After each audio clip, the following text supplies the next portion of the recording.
C M Jayachandran, ഒരുപക്ഷെ കഴിഞ്ഞ ഈ സംസ്ഥാന സർക്കാരിൻ്റെ 4ാം വാർഷികവുമായി ബന്ധപ്പെട്ട് മന്ത്രിമാർ നടത്തിയ ചില പ്രസംഗങ്ങളുണ്ടായിരുന്നു. അതിൽ കെ രാജൻ നടത്തിയ വയനാടിലാണെന്ന് തോന്നുന്നു ഒരു പ്രസംഗം ഉണ്ടായിരുന്നു.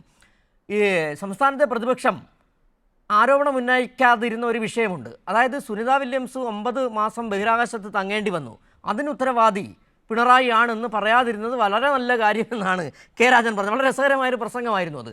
ഇങ്ങനെ കേരളത്തിൽ എന്ത് വന്നാലും പിണറായിയെയും LDF സർക്കാരിനെയും അവമതിപ്പുണ്ടാക്കുന്ന രീതിയിലുള്ള ദുരാരോപണങ്ങൾ ഉണ്ടാക്കുക, ഒരു പ്രതിപക്ഷം എങ്ങനെ ആയിരിക്കരുത് എന്നത് നമ്മളെ കാണിച്ചുകൊണ്ടിരിക്കുകയാണ് സംസ്ഥാനത്തെ പ്രതിപക്ഷം. ഒരുപക്ഷെ ആ കെ രാജൻ തന്നെ കഴിഞ്ഞ ദിവസം കൈരളി ന്യൂസിനോട് പറഞ്ഞു, ഈ പ്രതിപക്ഷം എന്ന് പറയുന്നത് സംസ്ഥാനത്തെ ഭരണപക്ഷത്തിനുള്ള പ്രതിപക്ഷമല്ല, സംസ്ഥാനത്തെ 3.5 കോടി ജനങ്ങളുടെ പ്രതിപക്ഷമായി ഇങ്ങനെ നിൽക്കുകയാണ്, വികസന വിരുദ്ധരായി നിൽക്കുകയാണ് ഈ പ്രതിപക്ഷം. ഇവർ ഒരു നല്ല പ്രതിപക്ഷമായി മാറാൻ എന്താണ് ചെയ്യേണ്ടത്? എം ജയചന്ദ്രൻ.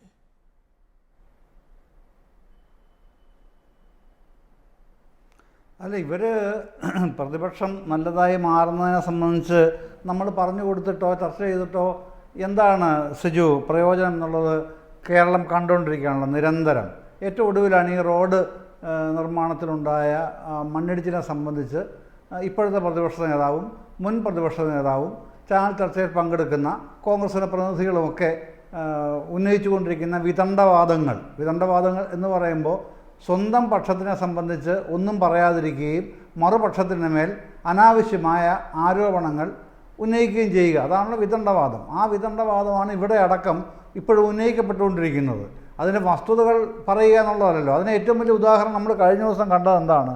ഇവരുടെ എല്ലാം തിങ്ക് ടാങ്കായി പ്രവർത്തിക്കുന്നത് കേരളത്തിലെ ഏറ്റവും വലിയ മീഡിയ ഹൗസായി അറിയപ്പെടുന്ന മലയാള മനോരമയാണല്ലോ. ബുധും എന്നാണ് 1-ാം പേജ് ഹെഡിങ് വന്നത്. എന്താണ്?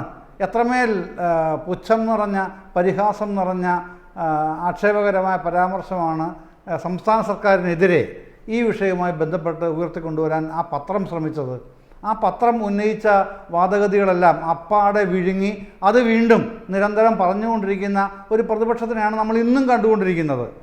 അതാണല്ലോ ഇന്നലെ ജസ്റ്റിസ് ദേവൻ രാമേന്ദ്രന് ഏതായാലും LDF സർക്കാരിനോട് ഏതെങ്കിലും വിദൂരമായി സ്വപ്നത്തിലെങ്കിലും ആഭിമുഖ്യമുണ്ടെന്ന് ഒരാൾ ആരോപിക്കില്ലല്ലോ. അദ്ദേഹമാണ് കോടതിയിൽ നിർത്തിക്കുടഞ്ഞത്. അവസാനം എന്താണ് സംഭവിച്ചത്? തെറ്റ് ഞങ്ങളുടേതാണ് എന്ന് national highway authority of India NHAI അവിടെ ഏത്തമിടുന്നതാണ് കണ്ടത്. അതാണല്ലോ ഞങ്ങൾക്ക് തെറ്റ് സംഭവിച്ചിട്ടുണ്ട് എന്ന് തന്നെയാണല്ലോ അവിടെ പറഞ്ഞത്. ഈ പണി ഇവിടെ നടക്കില്ല എന്ന് തന്നെ ജസ്റ്റിസ് പറഞ്ഞു. ആ സ്ഥിതിയിലേക്ക് എത്തിയത് എന്താണ്? അവിടെ എന്തുകൊണ്ടാണ് സംസ്ഥാന സർക്കാരിന് ഇക്കാര്യത്തിൽ എന്തെങ്കിലും പങ്കുണ്ട് എന്നാരും പറയാത്തത്? അവർക്ക് തലയ്ക്ക് വെളിവുള്ളതുകൊണ്ടാണ്. വസ്തുത അതാണ്, മറ്റൊന്നും നമ്മൾ കാണേണ്ടതില്ല. ഇപ്പോൾ ഇവിടെ ഇതിൻ്റെ അവകാശ തർക്കത്തെ സംബന്ധിച്ചാണ് റോണി കെ ബേബി അടക്കം പറയുന്നത്. BJP പ്രതിനിധിയായ സജിനി പറഞ്ഞത് റോഡ് നിർമ്മാണത്തിന് മോദി താല്പര്യമെടുത്തതിൻ്റെ പേരിൽ ഉണ്ടാകുന്ന കാര്യങ്ങളും ഒക്കെ അവരവരുടെ ഭാഷ്യം അവർ പറയുന്നുണ്ട്. പക്ഷേ ഞാൻ ആദ്യം ഒരു കാര്യം പറയാം. ഇവിടെ നമ്മുടെ തുറമുഖങ്ങളുടെ നിർമ്മാണത്തിന് 2015 ഒരു മിഷൻ മോഡ് കേന്ദ്ര സർക്കാർ ഉണ്ടാക്കുന്നത്. ആ സംഗതി കഴിഞ്ഞ് തൊട്ട് പിന്നാലെയാണ് റോഡുകളുടെ വികസനത്തിന് അതിൻ്റെ പേര് സാഗർമാല എന്നായിരുന്നു. സാഗർമാല പ്രോജക്റ്റാണ് വിഴിഞ്ഞം അടക്കം വന്നത്. അത് കഴിഞ്ഞ് പിന്നീടാണ് ഭാരത്മാല പ്രോജക്റ്റ് എന്നും പറഞ്ഞ് റോഡുകളുടെ വികസനത്തിനായി വേറൊരു മിഷൻ മോഡ് ഉണ്ടാക്കുന്നത്. അപ്പോൾ അവിടെയൊക്കെ കൺസീവ് ചെയ്തിരിക്കുന്ന എന്താണ്? ചുമതലകളൊക്കെ കേന്ദ്ര യൂണിയൻ ഗവൺമെൻറ്റിനാണ്. അതിൻ്റെ ടെൻഡറിങ്ങും DPRും മറ്റു കാര്യങ്ങളുമൊക്കെ ഉപരിതല ഗതാഗത മന്ത്രാലയം നിർവഹിക്കും. അതിന് കീഴിൽ NHAI നിർവഹിക്കും. സ്റ്റേറ്റുകൾ ബാക്കി അനുബന്ധ കാര്യങ്ങൾ ചെയ്താൽ മതി. അങ്ങനെ വന്നപ്പോഴാണ് കേരളത്തിൽ ആഫീസും പൂട്ടി. ഒരു NHAIക്ക് ഒരു ഓഫീസ് ഉണ്ടായിരുന്നു. ആ ഓഫീസ് പൂട്ടിയിട്ടാണ് ഇവർ സ്ഥലം വിട്ടത് കേരളത്തിൽ നിന്ന്. ഞങ്ങളിനി ഈ പദ്ധതിയായിട്ട് ഇങ്ങോട്ടില്ല എന്ന് പറഞ്ഞ് പോയ NHAIക്കാരെ തിരിച്ച് വിളിച്ചു കൊണ്ടുവന്ന് ഈ പദ്ധതി നടത്തണം എന്നാവശ്യപ്പെട്ടപ്പോഴാണ് പുതിയ ഡിമാൻഡ് വരുന്നത്. നിങ്ങൾ ഭൂമി കൊടുത്തേ പറ്റൂ എന്നുള്ള ഡിമാൻഡ് ഗഡ്കരി വെക്കുന്നത്.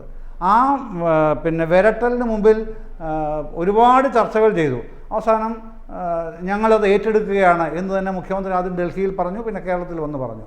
അങ്ങനെയാണല്ലോ 5640 കോടി രൂപ കൊടുത്ത് ഈ പാതയുടെ സ്ഥലം വസ്തു ഏറ്റെടുക്കുന്നത്. ഈ ഏറ്റെടുത്തതിൻ്റെ പിതൃത്വം ഈ സർക്കാരിന് വേണ്ടേ?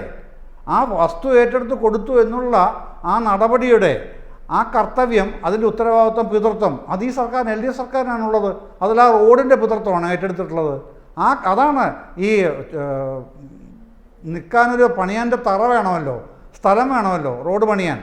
ആ സ്ഥലം ഏറ്റെടുത്ത് കൊടുക്കാം എന്ന് ഡൽഹിയിൽ തീരുമാനിച്ച് കേരളത്തിൽ നടപടി തുടങ്ങിയപ്പോഴാണ് NHAI കേരളത്തിൽ വന്ന് പൂട്ടിയിട്ടിട്ട് പോയ പിന്നെ ഓഫീസ് തുറന്ന് പ്രവർത്തിച്ച് ഇപ്പോൾ ഇവിടെ ഈ നിലയിൽ എത്തി നിൽക്കുന്നത്. അതിനുശേഷമുള്ള DPR മറ്റു കാര്യങ്ങളൊക്കെ സമ്പൂർണ്ണമായിട്ടും ചെയ്യുന്നതാണ് NHAI ആണ്. ഇപ്പം തന്നെ ഈ കണ്ണൂരെ ഒറ്റ ഉദാഹരണം നോക്കിക്കോളൂ. പിന്നെ വാഗത് ഇൻഫ്ര പ്രോജക്ട്സ് എന്ന് പറഞ്ഞൊരു കമ്പനിയുണ്ട്, ഗുജറാത്തുകാരുടെയാണ് കമ്പനി. അപ്പോൾ അദാനിക്കാണ് കണ്ണൂർ ഒരു 49 കിലോമീറ്റർ റോഡ് നിർമ്മാണത്തിൻ്റെ കോൺട്രാക്റ്റ് കിട്ടിയത് 1800 കോടി രൂപയ്ക്ക്. അവർ സബ് കോൺട്രാക്റ്റ് കൊടുത്തു, ഇവർക്ക് ഈ വാഗത് ഇൻഫ്രയ്ക്ക് കൊടുത്തു. എത്ര രൂപയ്ക്കെന്നറിയാം? 971 കോടി രൂപയ്ക്ക്. ബാക്കിയില്ല. ആ 971 കോടി രൂപയ്ക്ക് പണി നടക്കൂ. അപ്പോൾ ഈ 1800 കോടി രൂപയിൽ ബാക്കി എവിടെ പോയി സാർ? കഥയിൽ ചോദ്യമില്ല, സംസ്ഥാനത്തിന് ചോദിക്കാൻ അധികാരമില്ല. അത് തീരുമാനിക്കുന്നത് NHAI ആണ്. അവരുടെ നോംസിൽ അവരാണ് കാര്യങ്ങൾ ചോദിക്കേണ്ടത്. പക്ഷെ ചോദിക്കുന്നില്ല. എന്താണ് കാര്യം?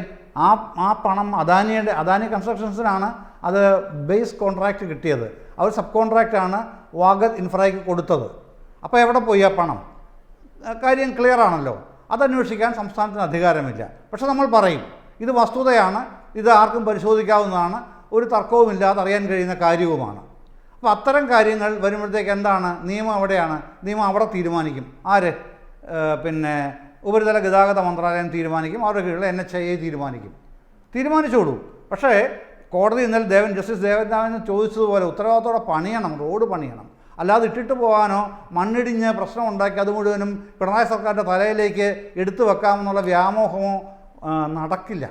അത് ഇല്ലാത്ത പൂച്ച ഇരുട്ടിൽ തപ്പുന്നതിന് തുല്യമാണത്. അത് കഴിയില്ല. കാരണം വസ്തുതകൾ നേരെ തിരിച്ചാണ്. ഇവിടെ എടുത്തു കൊടുക്കേണ്ട പണി അത്യധ്വാനം ഇന്ത്യയിൽ ഒരു സ്റ്റേറ്റ് ചെയ്തിട്ടില്ല എന്ന് ഓർക്കണം കേട്ടോ.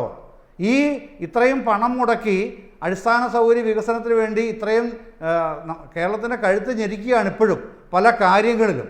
എന്നിട്ടും ഈ വസ്തു ഏറ്റെടുത്ത് കൊടുത്ത് നിർമ്മാണം തുടങ്ങി ഈ ഡിസംബറിൽ 90% റോഡ് നിർമ്മാണം പൂർത്തീകരിക്കാമെന്നാണ് NHAI നൽകിയ ഉറപ്പ് വിശ്വസിച്ച് സംസ്ഥാന ഗവൺമെൻറ്റും അംഗീകരിച്ചിരിക്കുന്നത്. അപ്പോഴാണ് ഈ മണ്ണിടിച്ചിലുണ്ടായത്. ആ 90%-ൽ ഏതാനും ശതമാനത്തിൻ്റെ കുറവാണ് ഇപ്പോൾ വരാൻ പോകുന്നത്. എങ്കിലും അത് പൂർത്തീകരിക്കാം എന്ന് തന്നെയാണ് പിന്നെ എല്ലാ വിദഗ്ധരും അഭിപ്രായപ്പെട്ടുള്ളത്.